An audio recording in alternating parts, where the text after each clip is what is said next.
Well, we're into the festive season now, aren't we? And we're heading into what is a pretty busy social time. And for some, of course, this means it's time to brush up on our conversation skills. Oh, yes, it is. We've all heard the saying, the gift of the gab. It's the ability to speak easily and confidently that makes people want to listen to you. But for some, like Ed, it's not so easy. It's true. So joining us today to unveil the secrets to winning people over with words is behaviour expert Anthony Laye. Gonna need your help. Anthony. Now, everybody wants to be liked, but it's not that easy for some people. If we feel like we're not connecting with someone, what can we do? What are we doing wrong? What we're doing wrong, I think the problem is we normally enter into an interaction, those general chit-chats, so whether it's picking the kids up from school, whether it's meeting your mates at the barbecue, whether it's at work, we default to the negative. We talk about the bad news that we see, and we naturally instantly start most of our conversations in that negative way. So we need to switch that around completely. So no whinging. We're so good at that, though. Coming from a POM as well. No whinging. It's rich coming from you. OK, so how do we stay positive? How can we change the chat to be positive rather than negative? So be positive rather than negative. I think that the first thing that we need to do is to become really good listeners. That is probably the first, like the golden rule, so to speak. A lot of us, we will listen, and as we're listening, and I'm sure that you found this before, is as you're listening, you'll start to think about what you actually want to say next and how you're going to respond, rather than listening to the words that the person's actually saying. So it's about becoming conscious of that. And when you notice that inner dialogue starting to go, oh, what question am I going to ask? Is to just pause and just go, what are they actually saying, and focus back on the words. And also, when somebody finishes talking at the end of their sentence, is just pause a second before you decide to interrupt, because they might give you more. I've literally never done that. So that is a really great point. So a really good tool that we can use to look like we're really good listeners is to just tilt our head slightly to one side. Oh, tilt. Obviously not right the way over. That Like would a Labrador.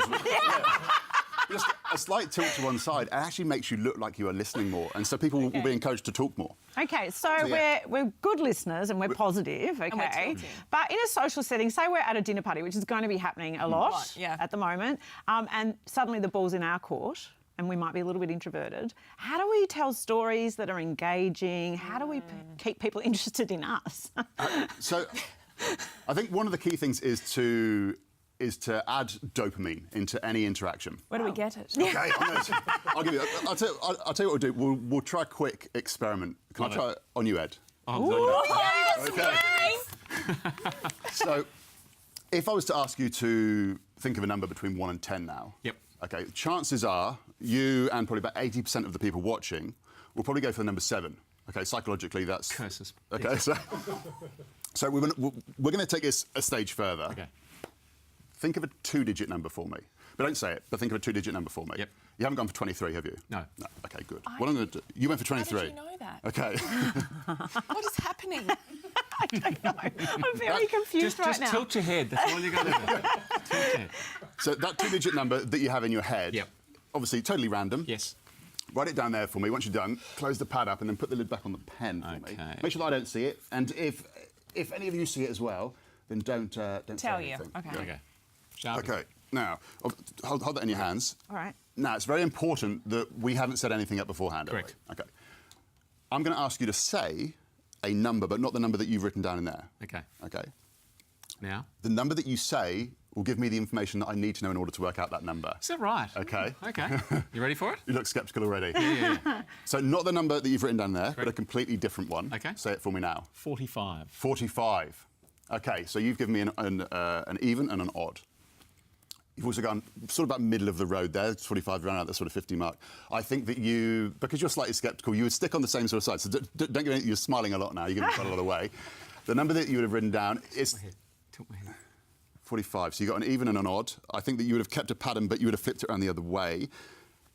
The number that I think you were thinking of was 12. No way! competition. What is happening? Is this a Okay. No. So anyway, but what you've just experienced is a hit of dopamine, okay? Okay, so what you want is something surprising in a conversation that is going to really make people go, wow! Yeah, and without going out and learning some sort of weird mind trick that I just did, what you can do for this is to ask interesting questions. This is my go-to question that I will use at any event that I'm at. Yeah, give it to us. So you want to build up don't start out with this question, otherwise you'll be a bit of a weirdo. Once you've sort of built a bit of rapport, is to ask the question, if you could shrink any animal down to the size of a mouse and keep it in your pocket, which animal would you choose? Wow. Well, that's a very odd question. It is a very odd question, but it's very interesting. And I've had conversations for like 30 minutes around the table just purely based on that. I mean, it's like the superpower question. Yeah, but this one, I don't know, because it's adorable too, because imagine a teeny tiny elephant in your pocket. Oh my God! Yes. We all want a The teeny trunk would tiny be hanging elephant. out the side though. I would so do a giraffe with his Can little we head. go to what happened just before you came on, which is to ask Joe to draw a drawing? Oh, yeah, this is Can a we see what mystery. this is interesting. Okay, so... It's going to say something about Joe, right? I feel like I've been set up. You haven't been set up in any way, shape or form, but I told you ahead of time that I was going to analyse your personality based on a drawing that you would do, and I was going to do it here on the camera. So I haven't seen the drawing that you've done, have I? No. There is no way that I could know what you would have drawn. In fact, it's so bad, I'm not sure I want anyone to see it. Okay. So I lied to you a little bit because I'm not going to look at your drawing and try to work out your personality. I'm going to let your personality tell me what you have drawn instead. Oh, okay, so we're now flipping this. Right. Another dopamine hit. Don't open that up for a second. My number 12 doesn't seem so bad now. I'm still confused how he knew 23. This is a big thing we've got to digest. Now, one other tip that I want to give you with conversations, okay, is to use gestures. Okay? Yeah. Because a lot of people, when they get nervous and they're in a conversation, they'll stand with their hands down. What we want to start doing is using gestures to bring our words to life. Okay. Bring the Italian out in all of us. Yeah, don't go crazy with this. Okay. So not all jazz hands and all over the place. We want to keep it to within a box that is sort of probably about 6 inches past the shoulders, and to a section that's sort of that size there. But use your gestures as you're talking. It brings the words to life. So what we're going to do is we're going to use gestures now. Don't say a word. Okay. But I want you to imagine that you are explaining what you've drawn without actually drawing it, but using gestures. So imagine just talking about it, but using... It's going to be weird and it's going to look really funny, but... So I'm not using words? Not using words, and you're not allowed to draw it. No. But just imagine that you're explaining that drawing to somebody using gestures. Okay. Oh, yeah, got it.